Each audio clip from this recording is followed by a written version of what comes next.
તો જોધપુર સ્ટાઇલ મિર્ચી વડા કોને ભાવે? હાલો આજ બનાવી નાખીએ. તો જો બટેટામાં હળદર અને મીઠું નાખીને 4-5 સીટી મારી લીધી છે અને છાલ ઉતારી નાખી છે. બટેટાને મેશ કરીને એમાં નાખી દીધું છે હળદર, મરચાંની ભૂકી, ધાણા જીરું, સ્વાદ પ્રમાણે મીઠું, આમચૂર અને થોડી અમથી ખાંડ. મરચાંને ધોઈને એમાં ચીરા કરલી અને બી કાઢી નાખ્યા છે. તો અહીંયા એક તપેલીની અંદર બેસન, અજમો અને મીઠું નાખી દીધું છે. એના પછી આપણે એમાં નાખી દઈશું થોડી મરચાંની ભૂકી અને હળદર, અને પછી નાખી દઈશું 1 ચમચી તેલ.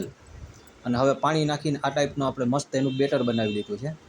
મરચાંમાં બટેટાનો મસાલો ભરી લીધો છે. બસ કાંઈ નહીં, હવે એને ખીરામાં બોળીને સીધા તળી નાખવાના.